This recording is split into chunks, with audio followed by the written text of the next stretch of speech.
الشيطان الرجيم بسم الله الرحمن الرحيم والتين والزيتون وطور سينين وهذا البلد الأمين لقد خلقنا الإنسان في أحسن تقويم وقال تعالى ولكم فيها ما تشتهي أنفسكم ولكم فيها ما تدعون وقال النبي صلى الله عليه وسلم المرء مع من أحبه صدق الله العظيم اللهم صل على محمد وعلى آل محمد কেউ যদি নবীজির উপরে একবার দরুদ পড়ে আল্লাহ তার উপরে সাথে সাথে 10টি রহমত নাজিল করে। আর একটু আস্তে বলুন সুবহানাল্লাহ। এটা ঠান্ডা দিন, আপনারা ঠান্ডা একটু গরম দিব। আল্লাহকে ডাকতে গেলে সমস্ত শক্তি দিয়ে ডাকতে হবে, কারণ সমস্ত শক্তির মালিক কে? এই পৃথিবীতে সবাই চায় আল্লাহ যেন আমাকে ভালোবাসে। অনেকে দেখবেন সুদ খায়, তারেও জিগেলে ভাই সাহেব আপনি জান্নাতে যাইবেন তো কয়টা বাদ দাম দিত না, আমার কথা বলুন ঠিক নেই। যে ঘুষ খায় তারেও যে গেলে কি খবর, জান্নাতে দিননি কয়টা বাদ দাম দেব না। এমনকি ওই ব্যক্তিও চায়, অনেকে গাছের পূজা করে, অনেকে মূর্তির পূজা করে, তাকেও জেগে এলে কি খবর তুমি এগুলো কেন করো? কয় কি আমরা দেখি আল্লাহ তারা অন্যভাবে ডাকে, তার কাছে প্রিয় হইতাম স্বর্গে দিতাম। তার মানে আল্লাহর যত কাছে যাবে, আল্লাহকে যত মন ভরে ডাকবে, সহি নিয়তে আল্লাহর খুশির জন্য সেই বান্দার প্রতি আল্লাহ তত বেশি খুশি হবে। সুবহানাল্লাহ বলেন। এজন্য কেউ যদি একবার দরুদ পড়ে আল্লাহ পাক তার উপরে 10টি রহমত নাজিল করে। সুবহানাল্লাহ। আমরা সকলে দরুদ পড়ি।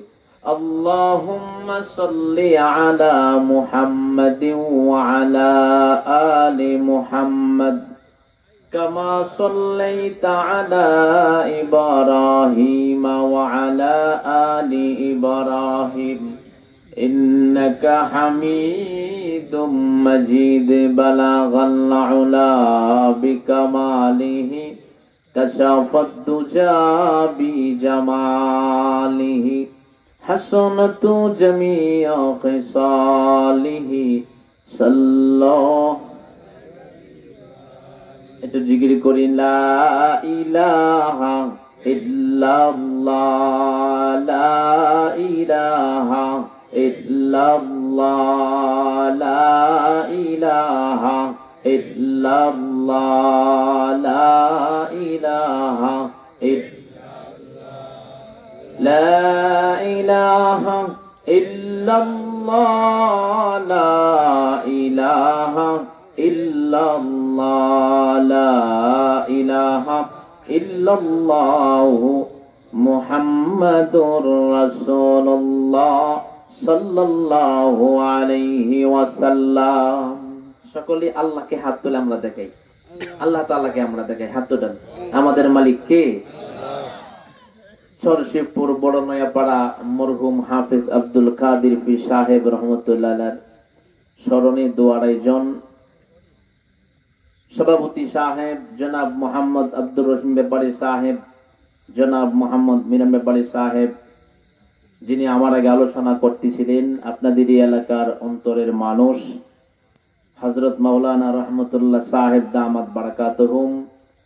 এরপর আরেকজন আছে মুফতি শেখ সাদ বিন আব্দুল মাজিদ সাহেব, বন্ধু মানুষ হাফেজ মাওলানা সালাউদ্দিন সাহেব, উপস্থিত বিশেষ অতিথিবৃন্দ, উপস্থিত হযরত উলামায়ে কেরাম, তোলাবায়ে আজম, দূর দূরান্ত থেকে আগত আমার প্রাণপ্রিয় মুরব্বিয়ানে আজম, আগামী দিনের ভবিষ্যৎ, নতুন প্রজন্মের যুবক ভাইরা, পর্দার অন্তরালে আমার সম্মানিত মা এবং বোনেরা, আল্লাহ তাআলার দরবারে শুকর যিনি আমাদেরকে পবিত্র মাহফিলে জান্নাতের টুকরা বাগানে আসার বসার তৌফিক দান করেছেন। আল্লাহ তাআলার দরবারে শুকর আদায় করছি, পড়ি শুকরিয়াতান আলহামদুলিল্লাহ। আমি আপনাদের সামনে পবিত্র কোরআনুল কারীমের ছোট্ট একটি সূরা, সেই সূরার নাম হচ্ছে সূরাতুত তিন ও তিন সূরা। এই সূরার প্রথম কয়েকটা আয়াত কারিমা তেলাওয়াত করেছি। আল্লাহ পাক এই সূরার এই প্রথম আয়াতগুলোতে চারটি জিনিসের কসম খাইছে। জোরে বলেন, কয়টা জিনিসের কসম? চার জিনিসের কসম। এক নম্বরে আল্লাহ কসম খাইলেন ওয়া তিন, তিন ফলের কসম, সুবহানাল্লাহ। দুই নম্বরে আল্লাহ কসম খাইলেন ওয়া জাইতুন, জাইতুন ফলের কসম। তিন নম্বরে আল্লাহ কসম খাইলেন ওয়া হাযাল বালাদিল আমিন, পবিত্র লাকাদ খালাকনাল ইনসানা ফি আহসানি তাকওয়িম। আল্লাহ পাক তিন নম্বরে কসম খাইলেন ওয়া তুরি সিনিন, সিনাই পর্বতের কসম। চার নম্বরে আল্লাহ কসম খাইলেন ওয়া হাযাল বালাদিল আমিন, পবিত্র নগরীর কসম। আচ্ছা, আপনাদের কাছে প্রশ্ন করি, বলুন তো দেখি এই পৃথিবীতে পবিত্র নগর কোনটা? জানার দরকার না? এটা আওয়াজ দিবেন, জানার দরকার আছে না নাই? বলেন তো দেখি এই পৃথিবীতে পবিত্র নগর কোনটি? মক্কা নগর। আজকে থেকে ইনশাআল্লাহ বলবো না, রাজি আছেন ইনশাআল্লাহ? যেই নগরীতে আমার আপনার নবী মুহাম্মদ সাল্লাল্লাহু আলাইহি ওয়াসাল্লাম জন্মগ্রহণ করেছেন, সেই জমিন, সেই নগর হচ্ছে মক্কা নগর, পবিত্র নগর। আল্লাহ চার জিনিসের কসম কেন করেন?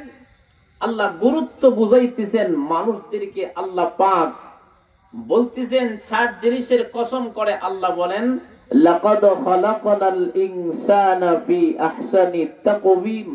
আল্লাহ বলেন সবচেয়ে সুন্দর কাঠামো গঠন দিয়া আমি আল্লাহ মানুষ বানাইছি। সুবহানাল্লাহ বলবেন না? মানুষ থেকে সুন্দর পৃথিবীতে কিছু আছে? মানুষ দেখতে সুন্দর হলেও সব মানুষ কিন্তু একরকম না। কিছু মানুষ আছে সুন্দর দিল, সুন্দর মানুষ হয়ে মরে।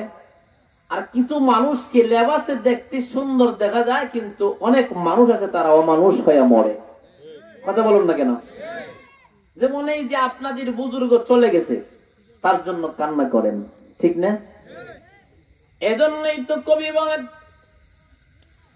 যখন তুমি এসেছিলে এই ভবে, কেঁদেছিলে একা তুমি, হেসেছিল সবে। এমন জীবন তুমি করো হে গঠন, মরিলে হাসিবে তুমি, কাঁদিবে ভুবন। এমন জীবন তুমি করিও না গঠন, মরলে কাঁদবে তুমি, হাসিবে ভুবন। সমাজের ভিতরে অনেক মুরব্বী আছে, অনেক মহিলা আছে, অনেক যুবক আছে। দেখবেন যখন মরে যান, এলাকার মানুষ বলে এটা মরছে, এলাকার শান্তি হয়েছে। উত্তর দেন, ঠিক কিনা? অনেক যুবক আছে দেখবেন মরিয়া গেলে কর ওই যুবকটা মারা গেছে, বেয়াদব ছিল। অনেক মহিলা আছে দেখবেন বিভিন্ন রকমের সমাজের মধ্যে পাড়ার ভিতরে দ্বন্দ্ব করে, দ্বন্দ্ব লাগা রাখে। মরে গেলে দেখবেন এলাকার মানুষ খুশি হয়। তার বিপরীত হলো কিছু মুরব্বী আছে, কিছু মহিলা যুবক আছে, মানুষ আছে, দুনিয়া থেকে বিদায় হয়ে গেলে মুরব্বীও কাঁদে, যুবক কাঁদে, আলেম উলামারাও তাকে স্মরণ করে, আল্লাহর জমিন পর্যন্ত তার জন্য কাঁদে। এই জন্য আমাদের প্রত্যেকের উচিত হলো সুন্দর মানুষ হয়ে কবরে যাওয়া। কি কথা বলুন না কেন?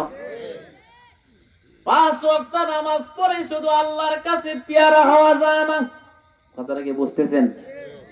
এমনকি অনেক মানুষ দেখবেন নামাজ পড়ার পরেও অপরাধ ছাড়তে পারে না, গুনাহ ছাড়ে না। বুঝতে হবে তার নামাজ কবুল হইতেছে না। 5 লাখ টাকা দিয়ে হজ করে আল্লাহর কাছে পেয়ারা হতে পারবে না। ওই ব্যক্তি আল্লাহ পাকের কাছে পেয়ারা যার দিলটা যত ভালো। এই জন্য পবিত্র মানুষ হয়ে আমাদের সকলে কবরে যাওয়ার দরকার। তো আমি বলতেছিলাম আল্লাহ পাক বলতেছেন ওয়া তিন, তিন ফলের কসম। 2 নম্বরে আল্লাহ কসম খাইলেন ওয়াজাইতুন, জাইতুন ফলের কসম।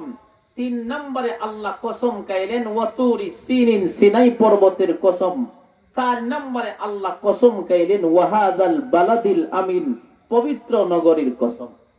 আল্লাহ 4 জিনিসের কসম খায়া বলেন সবচেয়ে সুন্দর কাঠামো গঠন দিয়ে আমি আল্লাহ মানুষ বানাইছি। শুধু কি তা, আল্লাহ পাক সুন্দর মানুষের জন্য সুন্দর একটা জান্নাত বানায় রাখছে। এত আস্তে বললেন সুবহানাল্লাহটা। বলুন তো দেখি, সুন্দর মানুষ হতে হলে কোরআন ধরার দরকার আছে না নাই? সমাধান চাও যদি, বলবো কারণটা হচ্ছে আপনারা অনুমতি দিলে বলবো, কারণ আজকে ঠান্ডা দিন, হুজুররা এই ওয়াজ রেডি করেছিল গতকাল, না হুজুর? করতে পারে নাই। তো আজকের জন্য দোয়া হয়েছে যে একজন বুজুর্গের জন্য দোয়া হবে, আল্লাহ আপনি সুস্থ করে দেন দিনটাকে। আল্লাহ সুস্থ করে দিচ্ছে, আলহামদুলিল্লাহ বলবেন না? তো তারা ভাবছিল 11:30টাই শেষ, তো বলতেছে হুজুর একটু লম্বা সময় নিয়ে যদি একটু কথা বলেন, আমাদের এলাকার মুরব্বীরা এখানে বসছে, তো যদি আপনারা অনুমতি দেন তাহলে বলবো। আমাদের মালিক কে?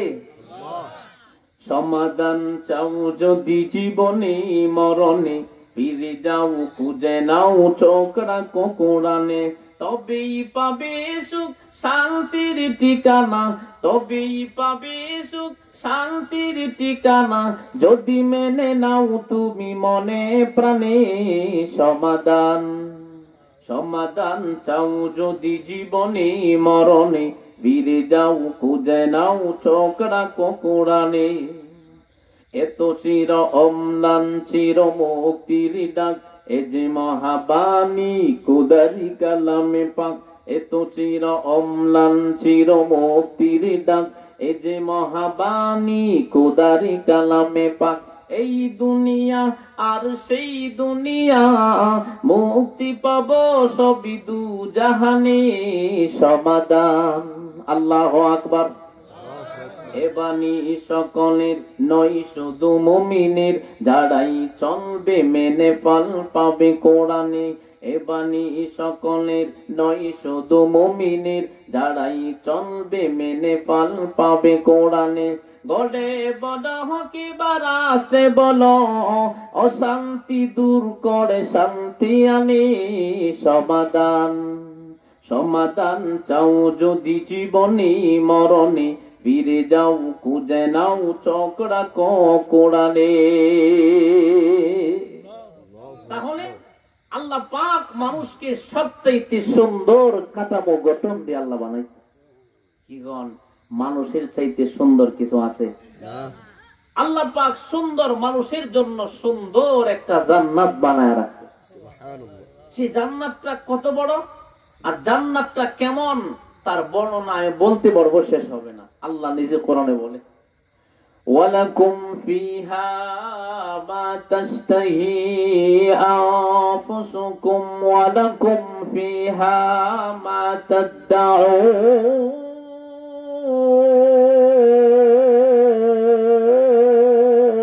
আল্লাহু আকবার, নুজুলাম মিন গফুরির রহিম। আল্লাহ বলেন মুমিন ইমানদারদেরকে আমি আল্লাহ পাকের পক্ষ থেকে একটা করে পুরস্কার দেব। সেই পুরস্কারটা কি? একটা বিশাল বড় জান্নাত আল্লাহ উপহার দিবেন। সেই জান্নাতের ভিতরে আল্লাহ বলেন ওয়ালাকুম ফিহা মা তাশতাহি আনফুসুকুম ওয়ালাকুম ফিহা মা তাদউন। এমন একটা জান্নাত দিবে, বান্দা যা চায় আল্লাহ তাই বান্দারে দিবে। সুবহানাল্লাহ। মানুষ সবচেয়ে বেশি চাই দুনিয়াতে কি জানেন? আপনারা কষ্ট দিয়েছেন না তো? মানুষ সবচেয়ে দুনিয়াতে কি চাই বলেন তো? সারা জীবন বাঁচত, কথা কয় না? আরো জোরে বলুন, ঠিক না? আল্লাহ পাক জান্নাতে যাওয়ার পরে সব দিব। মহান আল্লাহ পাক জান্নাতে যখন ঢুকায়া দিবেন, জান্নাতে প্রবেশ করানোর সময় আল্লাহ পাক মুমিন ইমানদার বান্দা বান্দিকে আল্লাহ 5টা নিয়ামত দিবে। 1 নাম্বার নিয়ামত, এই পৃথিবীতে অনেক মানুষ অনেক কিছু চায়। 1 নম্বরে চায় এই পৃথিবীতে সারা জীবন বাঁচার জন্য। 2 নাম্বার চায় এই পৃথিবীতে সবাই যেন বৃদ্ধ না হয়তো জোয়ান থাকতো চায়। কথা বলো, জোয়ান থাকতো সবাই চায় না? দেখবেন নাতি হয়ে গেছে, নাতির ঘরের ফুতি, এরপর দাড়িটা ইচ্ছা মতে সপ্তাহে একবার খামায়। কথা বলুন না কেন? দেখবেন বিয়ে শাদী করেছে, দাড়ি মানে দাড়িটা বুড়া হয়ে গেছে, এরপর মাঝে মাঝে একটু হালকা পাতলা খাইটা স্টাইল করে রাখে। আপনারা আসেননি কেউ খাটেন? খাটবেন না তো, বুড়া হয়ে গেছে, দেখবেন সাদা হয়ে গেছে, পর খাইটা এটা স্টাইল করে রাখে। এই পৃথিবীতে সবাই চায় সারা জীবন যেন জোয়ান থাকতে চায়, কিন্তু জোয়ান থাকতে পারে না। আল্লাহ পাক বলেন এমন একটা জান্নাত দেওয়া হবে রে যারা এই দুনিয়াতে আমি আল্লাহর হুকুম মেনে চলবে। জান্নাতে যখন প্রবেশ করানো হবে, আল্লাহ পাক এক নাম্বার নিয়ামত দিবেন, এই বান্দাকে 33 বছরের যুবক বানায়া আল্লাহ জান্নাতে দিবে। বুড়া মানুষ আর বুড়া মানুষ থাকতো না, জোয়ান হয়ে যাবো, 33 বছরের যুবক। 2 নাম্বার, পৃথিবীতে মানুষ আরেকটা জিনিস চায়। কি চায়? এই পৃথিবীতে সবাই চায় আমার বুড়িটা যেন একটু লম্বা হইতো। যারা লম্বা মানুষ, একটু বাটি মানুষ, দেখবেন তাদের কাছে গেলে একটু লজ্জা লজ্জা লাগে, অথবা দেখবেন একটু বুক টান টান হয়ে দাঁড়ায় যে আমি খাটো। সেই মনে মনে চিন্তা করে যদি আমি লম্বা হইতাম। আল্লাহ পাক তার আশা আকাঙ্ক্ষা পূর্ণ করবেন। মহান আল্লাহ পাক জান্নাতে যখন দিবেন, আল্লাহ তাআলা ওই বান্দাকে আল্লাহ তাআলা হযরত আদম আলাইহিস সালাতু ওয়াস সালামের মতো সুন্দর বডি দিয়ে আল্লাহ জান্নাতে দিবে। সুবহানাল্লাহ। 3 নাম্বার নিয়ামত, এই পৃথিবীতে সবাই চায় আমার যেন কণ্ঠটা ভালো হয়। সবাই চায় না? দেখবেন মাঝে মাঝে অনেক মুরব্বি আছে সোনা বন্ধুর গান বলে, অনেকে দেখবেন গুনগুন করে কি জানি বলতে চায়। কণ্ঠ ভালো না হলে বন্ধু বান্ধব অথবা স্ত্রী কয় তোর কণ্ঠ ভালো লাগে না, ছাগলের মতো চিল্লাস কেন? দুনিয়াতে এমন কঠোর ভাষায় কথা বলে, তখন বলে আমার কণ্ঠ ভালো না, এই জন্য তুমি এই বলো। তার মানে সেই ব্যক্তি হচ্ছে আমার কণ্ঠ যেন ভালো হয়। আল্লাহ পাক যখন জান্নাতি দিবেন, হযরত আল্লাহ পাক হযরত দাউদ আলাইহিস সালাতু ওয়াস সালামের মতো কণ্ঠ দিয়া বান্দাকে জান্নাতে দিবেন। তাহলে দুনিয়াতে যা যা চাইতো এগুলি আল্লাহ আগে দিব।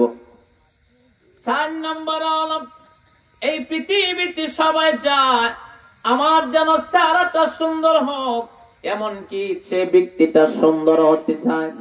এই পৃথিবীতে সবাই চায় সুন্দর হওয়ার জন্য।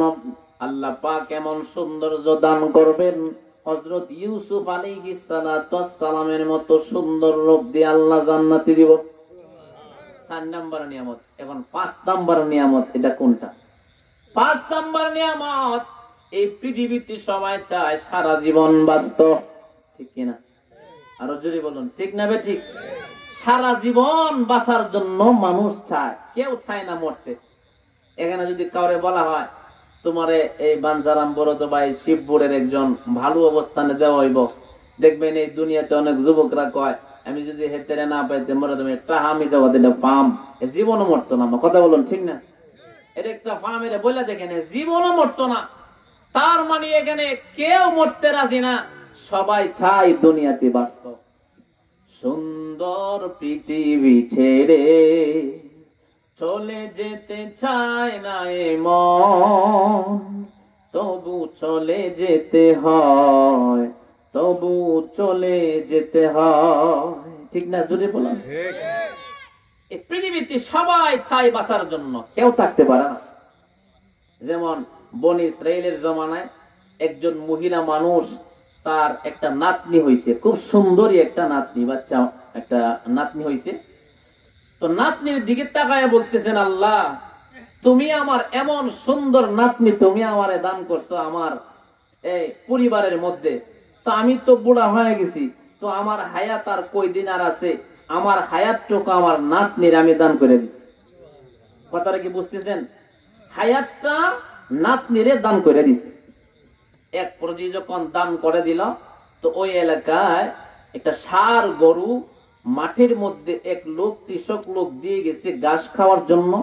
তো এমন রৌদ্র উঠলো, রৌদ্রের তাপে ষাঁড় গরু পানির পিপাসায় একেবারে রশি চিরা কোন দিকে যাবে?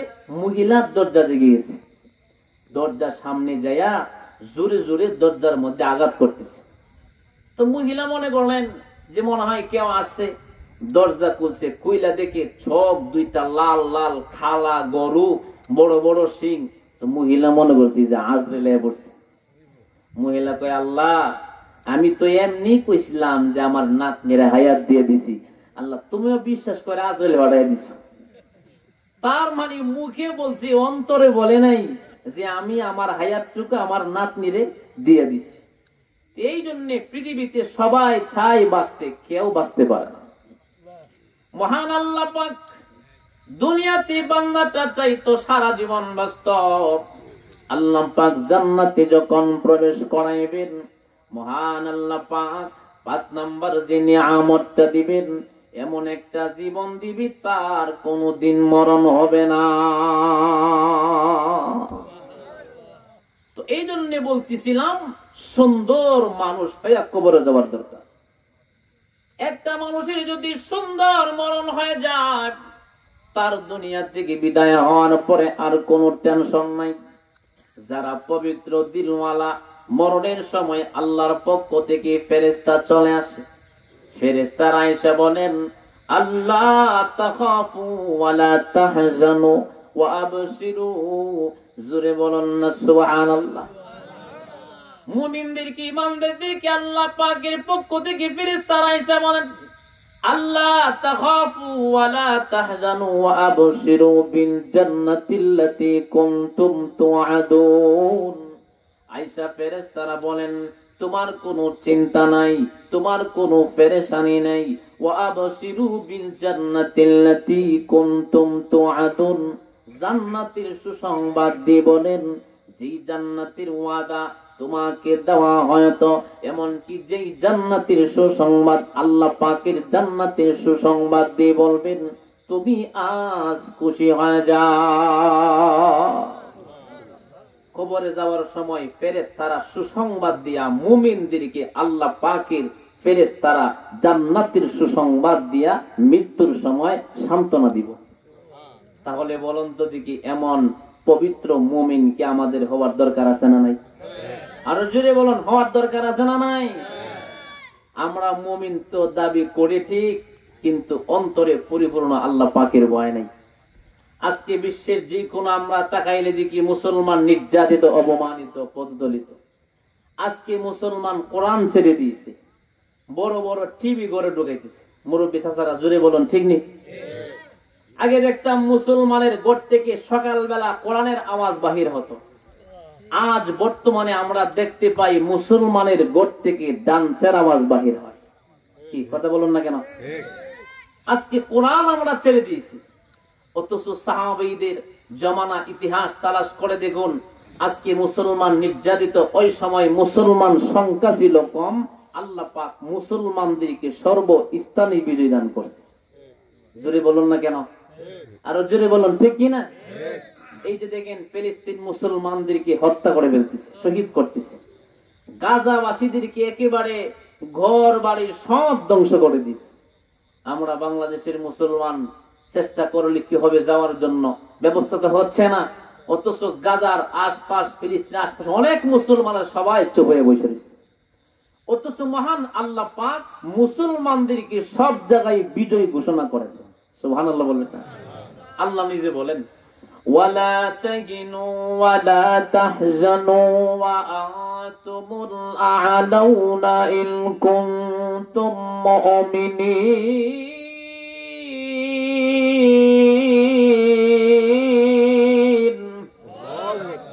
একটু খেয়াল করবেন, আল্লাহ বলেন মুসলমানের কোনো চিন্তা নাই, কোনো দুঃখ নাই, সব জায়গায় মুসলমান বিজয়। শর্ত হলো তোমরা যদি পরিপূর্ণ মুমিন হয়ে যাও।